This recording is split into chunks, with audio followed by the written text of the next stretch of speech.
everyone, it's 1st July today and it's National Doctors Day. Every year this day is celebrated to express gratitude and acknowledge the efforts of the doctors. But ever since the pandemic began, this day assumes even more importance because they have been our lifelines.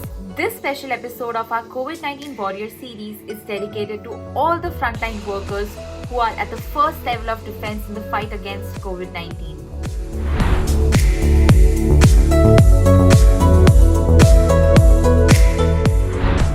Casualties of the pandemic increase, incidents of violence and abuse against doctors and healthcare workers have been on rise lately.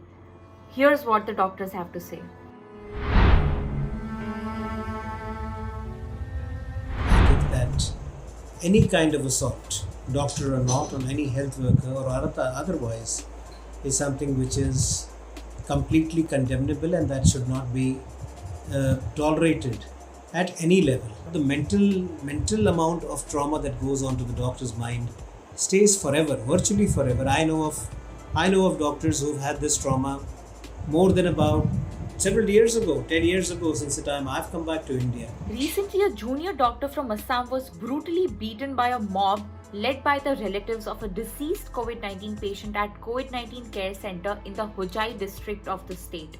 A video of the incident went viral on social media where people were seen attacking the doctor, who has now been identified as Dr. Siyush Kumar Senapati. He joins us today to tell us more about the incident. The chief of the previous batch, previous shift, informed me about a patient that he has a mild fever and cough and having decreased urination from that morning. At about 2 p.m., the patient party complained me that the patient is not urinating and having abdominal pain. But when I reached the patient bed, the patient was not responding. The patient attendant then became furious and started throwing the chairs of the hospital, breaking the glass of the windows. They dragged me out from that room and attacked me very badly. They punched me, kicked me, and they hit me with brooms, lathis, utensils. Initially, they were 3 to 4 in numbers, but within 5 to 10 minutes, 30 to 40 were gathered there. They assaulted me inside and outside the hospital building for about 20 minutes. My car was parked just outside the hospital building. Somehow I managed to get inside the car and drove away from there. They would have killed me if I didn't able to escape from there. The Assam police has arrested 28 people so far for their involvement in the incident. Medical workers have also demanded Assam Chief Minister Himanta Biswa Sarma to arrange for armed security in all government hospitals, healthcare facilities and COVID-19 care centers. Apart from Assam, during the second wave, violence against doctors on COVID-19 duty was also observed in Bihar, West Bengal, Delhi, UP, Karnataka and very recently Maharashtra as well. Some doctors have sustained multiple fractures and serious injuries. The Indian Medical Association is very much anguished after the acts of violence on doctors.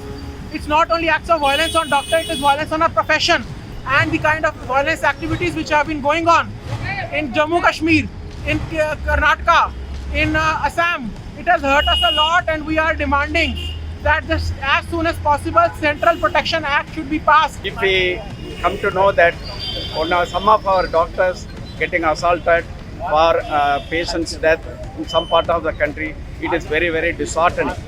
And also it is demoralizing also. To condemn this series of violence, on June 18, around 3.5 lakh doctors of the Indian Medical Association participated in a nationwide protest seeking a central law to deal with the violence against the medical workers.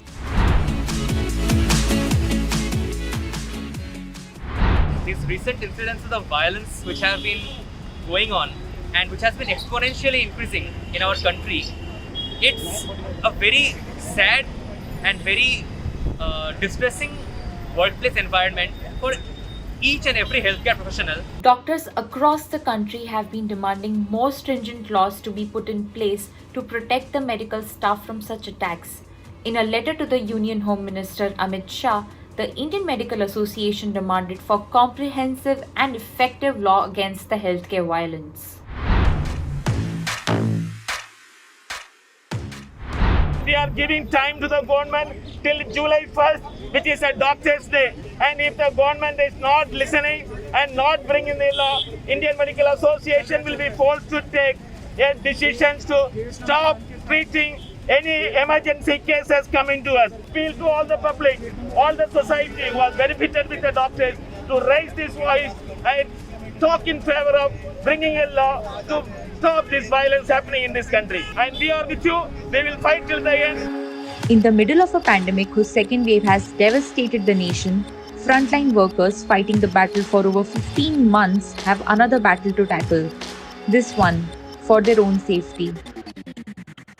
Being at the front and center of all the action, doctors are experiencing acute stress, with many needing trauma and PTSD therapy. Fresh out of her MBBS course, 22-year-old intern doctor Alisha Akhani shares her experience. I have been working with COVID patients since the past 3 months or so, which coincided with the second wave. 4 months ago, in February, we were studying for 12-14 hours a day just to become a doctor, right? And now that we have clinical experience, now that we have worked with COVID, all of us are facing burnout. So many of us are having anxiety issues, insomnia, and eating disorders. After studying so hard, after working so hard in order to become a doctor, when you see such incidents of assault, it really demotivates you, especially young doctors like me who are just starting their career. The least we deserve is some respect. We are putting our lives at risk, our families' lives at risk by going inside the COVID wards and ICUs and helping those patients. And when we get such things in return, trust me, it is not going to help the public in the long run. The current doctor-patient ratio in India is somewhere 1 doctor for 1200 people. When you assault one doctor, you are jeopardizing the lives of those 1200 patients that one doctor could have helped. Incidents of violence leave a negative impact on the budding doctors, and it makes them rethink of their choices.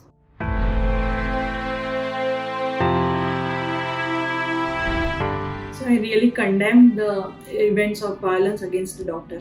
Basically, it disrupts the balance which we have in the society. It creates fear in the mind of doctors, and it creates doubts in the mind of people.